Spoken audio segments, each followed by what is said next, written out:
नमस्कार, मी अशोक सोनवणे. आपण पाहताय लोकमंथन न्यूज 24. काल परवा आम्ही एक व्हिडिओ बनवला होता. त्या व्हिडिओमध्ये वरिष्ठ महिला अधिकारी आणि एका सबऑर्डिनर महिला अधिकारी यांच्याबद्दल अपशब्द वापरणारा, असंविधानिक शब्द वापरणारा तो कार्यकारी अभियंता कोण, यावर चर्चा तर होणारच आणि चर्चा होण्यासारखा तो विषय होता. त्यामध्ये प्रामुख्यानं मला असं म्हणावंसं वाटतंय की काल परवाच्या व्हिडिओची जी चर्चा झाली त्या चर्चेच्या माध्यमातून बांधकाम विभागामध्ये एक खळबळ माजली. त्यामध्ये हा सदर व्हिडिओ हा शिवेंद्रराजे भोसले यांच्यापर्यंत पोहोचवण्यात आला.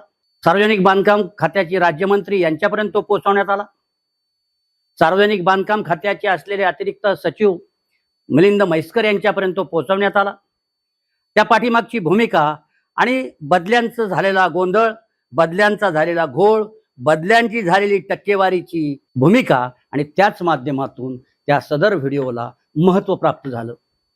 ज्या अधिकाऱ्यांची बदनामी करण्यात आली त्यात MSIDCचा एक अधिकारी, कार्यकारी अभियंता, MSIDCच्या त्या महिला अधिकारी, आणि ती बदनामी अशा स्तरापर्यंत पोहोचली की त्या बदल्याच्या राजकारणामध्ये एका अधिकाऱ्याने एकमेकावर केलेले शिंतोडे, त्यामध्ये वरिष्ठ अधिकारी ज्यांच्याकडे उदाहरणार्थ द्यायचं झालं तर MSIDC उपसंचालक असलेले त्यांच्याबद्दल ही बदनामीकारक शब्द वापरले गेले. ज्या महिला अधिकाऱ्याने त्या बदलीस विरोध केला त्या महिला अधिकाऱ्याबद्दल देखील चर्चा करण्यात आली. त्यांच्याबद्दल अपशब्द, असंविधानिक शब्द वापरण्यात आले. याच्या पाठीमागे नेमका बोलविता धनी कोण यावर खऱ्या अर्थानं चर्चा आम्ही त्या दिवशी केली होती. त्यामध्ये हिपरंगे या गावाचा इतिहास आपल्याला माहिती असेल.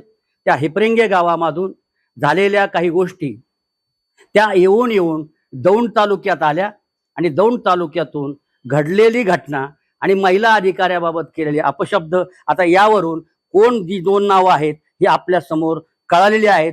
त्या दोन्ही अधिकाऱ्यांच्या बदलीच्या रस्सीखेचमध्ये एका अधिकाऱ्याला बदनाम करण्याचं षडयंत्र आखलेले ह्या सगळ्या परिस्थितीमध्ये आपण लक्षात घेतलं पाहिजे की या अधिकाऱ्यांच्या बदल्यामध्ये जो मुंबई शहर इलाका विभागामध्ये जो रस्सीखेच चाललेली आहे त्या रस्सीखेचमध्ये कोण कोण अधिकारी आहेत, म्हणून कोण कोणावरती चिखलफेक करतं हे आता बांधकाम खात्याला सांगण्याची गरज राहिलेली नाही.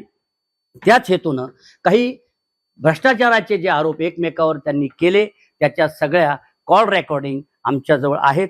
त्या आम्ही मिलिंद म्हैसकर आणि शिवेंद्रराजे भोसले यांना सोमवारी सकाळी देणार आहोत.